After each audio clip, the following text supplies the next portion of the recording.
So Will Levis didn't see the field much on Saturday, but that's what happens with Heisman Trophy candidates. They don't need to play in the spring game. So Will Levis is showing up on FanDuel's radar. They expect, Kevin, for him to make that jump. Right. Yeah, and excuse me. When would we, you and I have been talking for years, and when would we ever have, say, Kentucky football with a quarterback with, Heisman? You think about the year that Benny Snell had a few years ago. There the first part of the season, he appeared on a lot of those top 10 lists. Here at Last Word, Jason Ray, we do a Heisman ballot every week. And each one of the writers put in their top 5 choices. And, Benny Snell was on that list for a while. Lynn Bowden was on that list, I think, for a while in 2019. But yes, it just came out the other day that FanDuel has their preliminary Heisman odds. And, of course, the guys you would expect are there at the top. You got C.J. Stroud, Bryce Young, Caleb Williams. And then you scroll down to about 10th place, and there's Will Levis. And you're just like, oh, hey, wait a minute. He's right above. This is going to tick off all the Tennessee fans. Sorry. He's listed right above Hendon Hooker from Tennessee, JT Daniels, from West Virginia, and Anthony Richardson at Florida.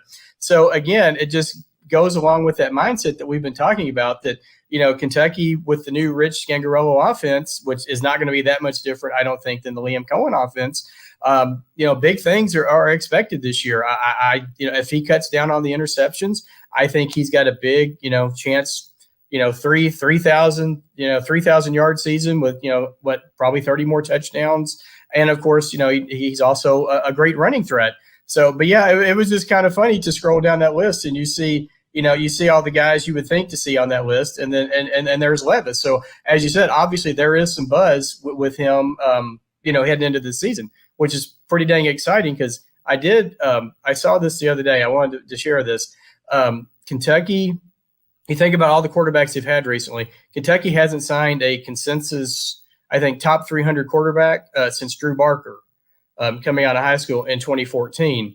Because you think about Steven Johnson was a transfer, Terry Wilson was a transfer, Sawyer Smith transfer, everyone that's pretty much played quarterback recently has been that, has come through the transfer portal. And I saw that and I thought that was kind of a fascinating stat, especially for all the success that Kentucky's had the last few years. So, some people don't like the transfer portal, obviously, but it's, for Kentucky, it's done some really, really good things. There you go, folks. If you want to lay a wager and you want a big return and you want to take a shot, Will Levis is your guy there. Again, at 6,000.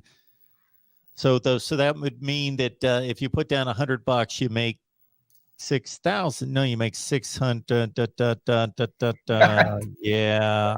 Excuse me. I'm not that. I should be able to spit that out, but I'm not the betting part is not usually my forte, but see, you don't see odds like this when you're betting games. So I never look at these Heisman odds. So I'm trying to do the math here. I believe it's $100 bet and you'd win $6,000. That's how I think it would work. So that's what we're going to go with. So yeah, I believe that's it. And if you can correct us, then correct us down below. But I'm almost positive. Sure. Again, I'm sure they will. I wouldn't wager too much that I'm correct, but that's what I'm going with right now.